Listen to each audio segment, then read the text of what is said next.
Hello, I'm Sam. Welcome back to my channel. One thing I have noticed and I wanted to talk about this week is social anxiety. I still suffer terribly with social anxiety. I might look a bit like an extrovert or what have you. I suppose in a way I am. I've always been alternative, but I'm actually an introverted extrovert. I'm incredibly shy. Some of my friends wouldn't believe that, but those are the friends that have probably only really seen me when I've been like a big mess where I drink all the time, because obviously I don't think there's such thing as a shy drunk person, and I spent a lot of my life very drunk, which I don't do anymore. It's so hard to say if I was physically addicted to alcohol. I probably was in the end, but and as terrible as this sounds, I didn't plan on getting pregnant, and so I was drinking the first few weeks. I found out I was pregnant when I was like 3 weeks pregnant, so I drank for 3 weeks of that being pregnant with Lizzie. As soon as I found out, not a drop of alcohol touched my mouth, my lips. It didn't enter my body. I wake up call, boom. That was it. But I did. I thought I was having terrible morning sickness, and it lasted for such a very long time. I was vomiting, I was sweating, I felt like I was poisoned. And looking back on it, I was probably detoxing. I was probably going cold turkey off the alcohol. I mean, really, I'd been drinking heavily on a daily basis for years. I was going to say months, years at that point. So yeah, I probably was like physically addicted to alcohol. And yeah, I went through it when I first was pregnant. It was awful, and I never ever want to experience anything like that again. I left school when I was like 14. Officially when I was 15. I didn't do any of my GCSEs, mocks or anything. I did make up for that in adulthood. I've got some qualifications. Yeah, but I left school because I had terrible social anxieties, social phobias. I'm not going to go into great detail about it, but I did used to hide in, rather than go to school, I would hide in the wardrobe or under the bed for hours, and yeah, that's how desperate I didn't want to go. I would rather spend 5 or 6 hours hidden in a tiny wardrobe or under a bed where you can't actually move, because I was too ashamed to tell my parents. I didn't think they'd understand. It turns out that they did understand in the end. If originally they didn't, they just didn't get it. But once I sat down and talked to them and expressed how I was feeling, they did get it, and they were totally on my side.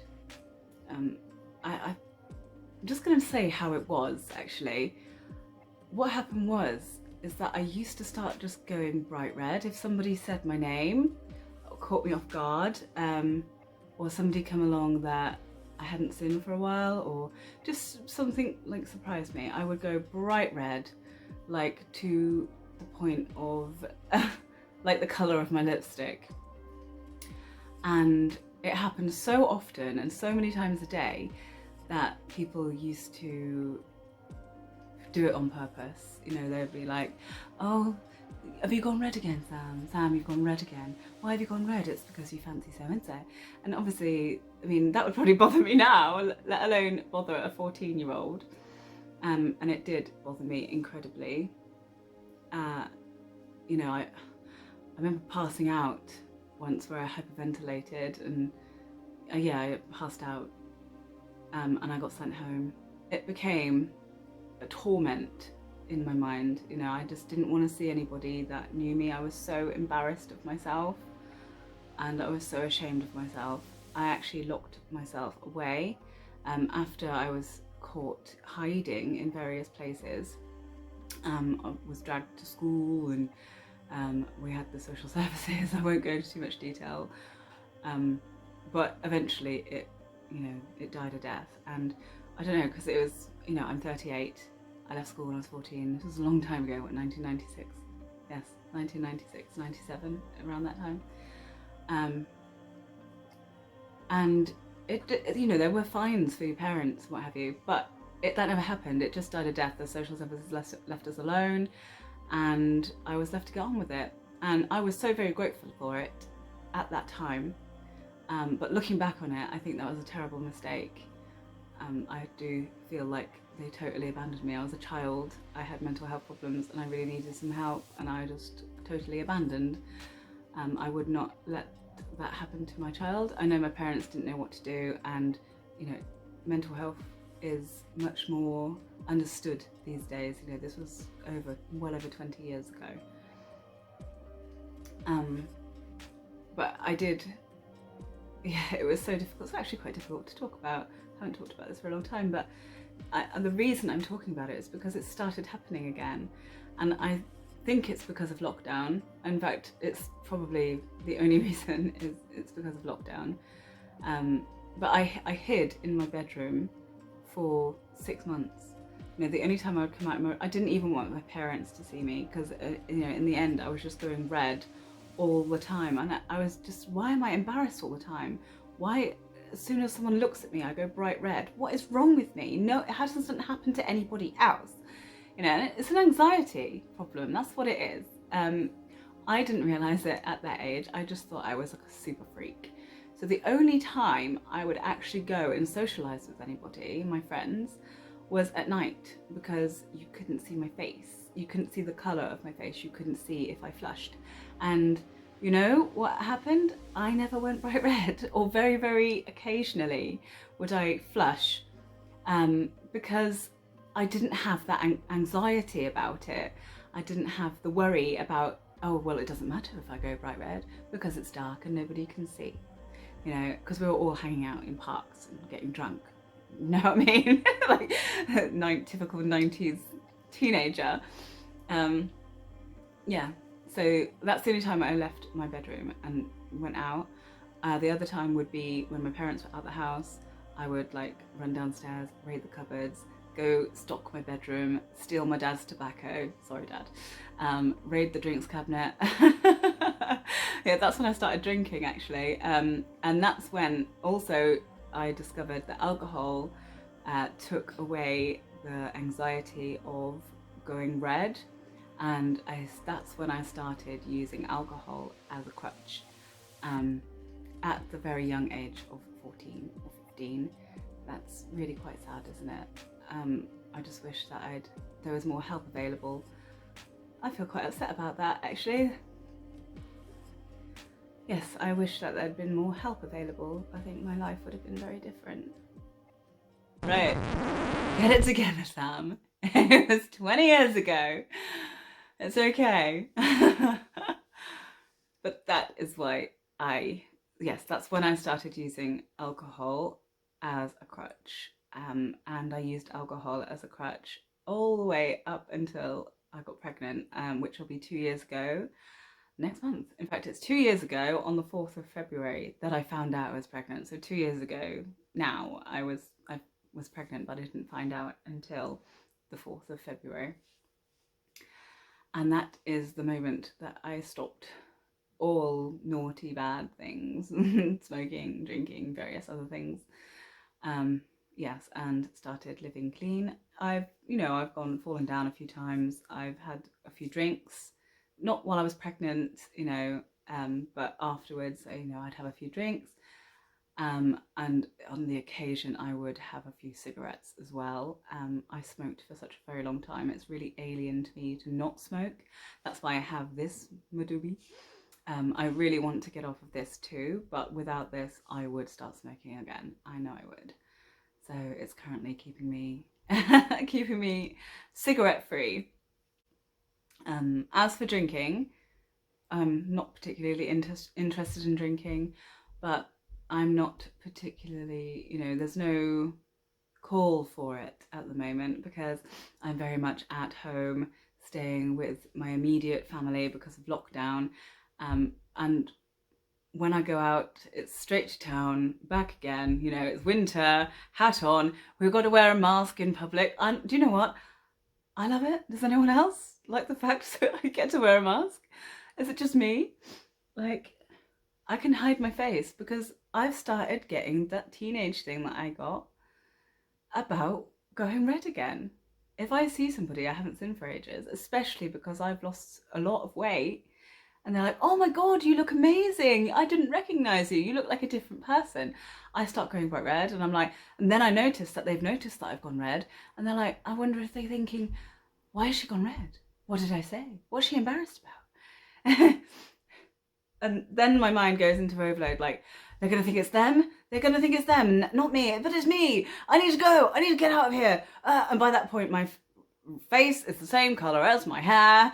And I've almost passed out because I've hyperventilated. Oh my God.